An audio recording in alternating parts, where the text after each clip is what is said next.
Welcome back once again to Danny's Media. Now, ladies and gentlemen, if you really watched regarding Gachagua's impeachment judgment at Milimani Law Court in Nairobi County this week on Monday, kindly help me understand something here. When three judges were analyzing the impeachment process of Rigathi Gachagua that took them 10 hours, did you hear Rigathi Gachagua's lawyers demanding 50 million for compensation behind the rights of Gachagua that were violated? That has been given. You know, we were not here for the money. It is not about the money. It is not about the money. It is about the integrity of the Constitution of Kenya. It is about the integrity of the processes that are undertaken by our institutions that are governed by law.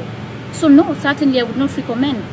And I am certain, because I know Rigathi Gachagua very well, he would not even take that, because we did not come to court to get awarded monies. We came here for justice. We came here to defend the rule of 50 million Kenya shillings awarded to me is an insult to my fundamental rights and freedoms and a mockery of the Constitution. We are not interested. Gachagua akisema atachukua likizo ya siku 45 nyumbani kwake wa Munyoro, Nyeri, kupanga mikakati ya uchaguzi. Because I totally don't know what is wrong with ODM party leader Dr. Oburu Odinga, who is the senator of Siaya County. Because Oburu Odinga was recorded in the Senate saying that they don't have money, they are poor. Ataona hiyo 50 million ya kulipa Rigathi Gachagua. He was recorded rejecting Rigathi Gachagua's 50 million offer by 3 judges. Kwani, did Gachagua demand any money? So where would we get 50 million? We are poor. If it was with the Senate, with the Assembly, Mr. Speaker, sir, I am equally surprised with the court decision to impose a fine of 50 million shillings on the Senate, when on the other hand, the same court said the Senate was right and the Senate rightly impeached Gachagua according to the Constitution. We followed the Constitution and we impeached him. Tuseme tu kweli, for all this period of time that Gachagua have been going to court to hear his case, is there any single day that you have heard Gachagua or his lawyers demanding any amount of money? Tuseme tu kweli. So, I don't know what is wrong with ODM party leader Oburu Odinga. Ati we are poor, we don't have money, sgimara nini. Oburu Odinga, what are you saying? What are you saying? What are you talking about? Those judges were bribed. There is nothing like free and fair judgment behind Rigathi Gachagua's case. Hakuna kitu kama hiyo. Because how can judges uphold the impeachment of Rigathi Gachagua, yet they say that Gachagua's rights were violated?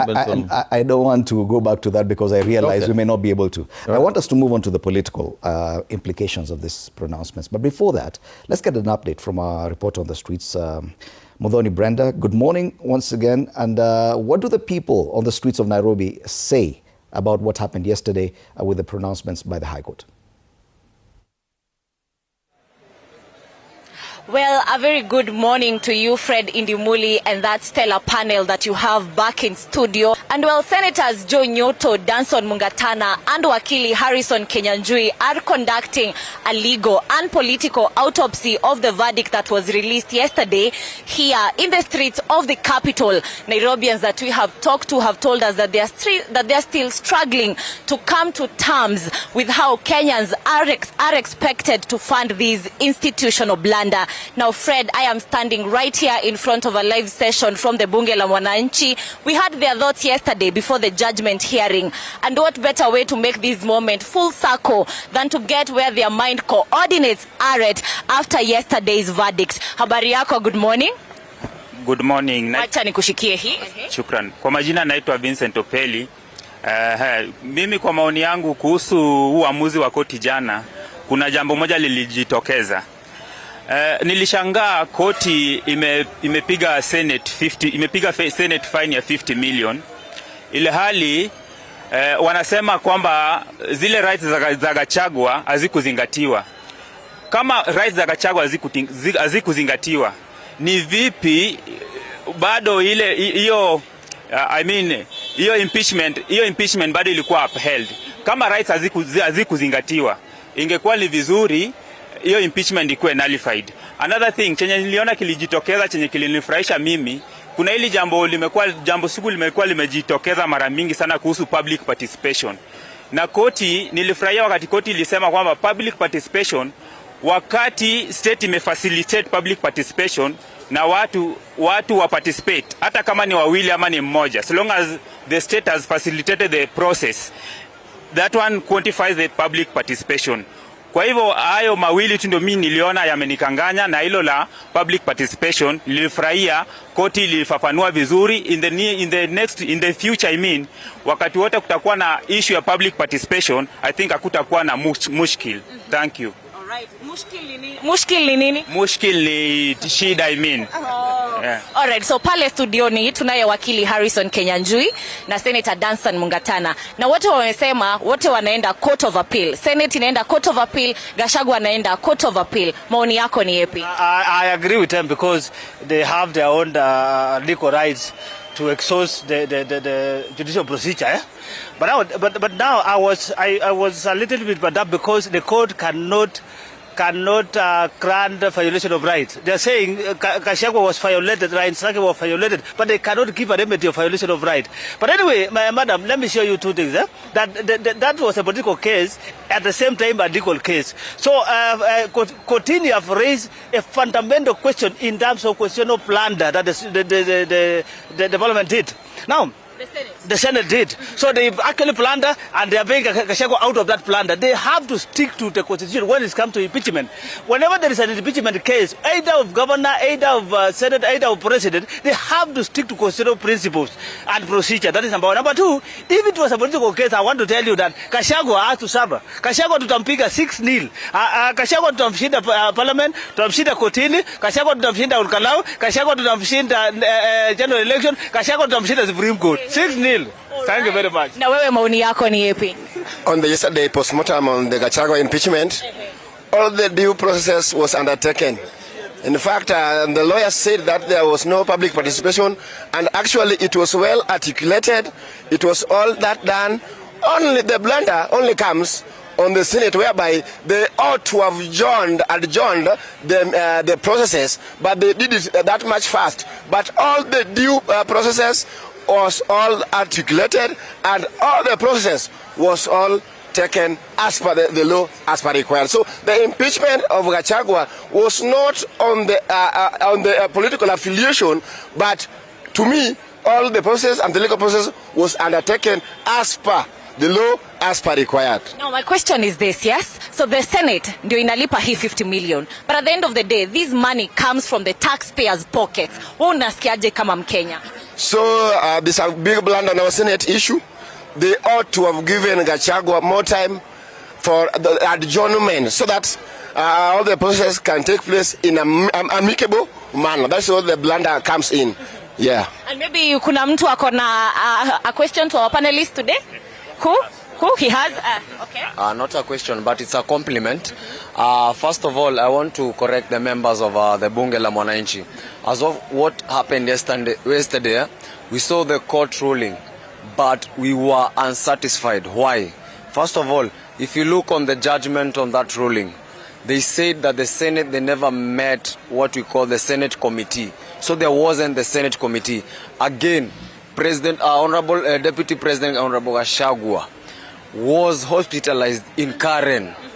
And actually the proceeding were going on in the Senate. Okay, now tell you what, we have his lawyer Harrison Kenyanjui in studio. Maybe uko na swali unataka kumuuliza before we wind up? Swali ni naweza taka kuuliza even the judiciary. If 50 million alipewa, it under which factor? Because we don't really understand, because umempeach Gachagua and at the same time umempea 50 million. So Gachagua, we never wanted 50 million. It's just the clearance of the court and to make sure that the parliamentarians, the parliament and the Senate walifuata the protocol. Hatukatai the impeachment, but was the process legal? Alright, there you have it, Fred Ndimuli, and tunangoja hapa kusikia majibu from wakili and from the honorable senators in studio. Back to you, Ndimuli. So what were they saying? They took 10 hours analyzing the impeachment process of Rigathi Gachagua. Then later on, they are telling us that, oh, Gachagua's impeachments have been upfolded. I was shocked. What were they doing during that 10 hours? What were they analyzing? What is wrong with you, Oburu Odinga? You even, I'm watch your session. You heard those 3 judges saying that Gachagua's rights were violated. Instead of these judges doing necessary thing, they are telling us that they are again upholding the impeachment of Rigathi Gachagua. So was telling Kenyans that Gachagua's right was violated necessary. So wangeacha tu kusema hivyo basi. They did a very, very big mistake. They create confusion. Those 3 judges totally shame the image of the court in this country of Kenya. They totally bury, they slaughtered the constitution in this country of Kenya. Even if these people hate Rigathi Gachagua, but the constitution should be respected. Our Lord should be respected, ladies and gentlemen. I was shocked. What is wrong with Oburu Odinga? Shughulika na mambo ya ODM bwana. Kama ODM imeshinda kulinda, utawezana na Rigathi Gachagua? If creating unity within the ODM party, you have been defeated. It is now 7 months since you are appointed as the ODM party leader, but there is nothing you are doing there. Instead of creating unity within the ODM party, you are busy creating confusion and division left, right, and center. Umeshindwa kuita watu pamoja.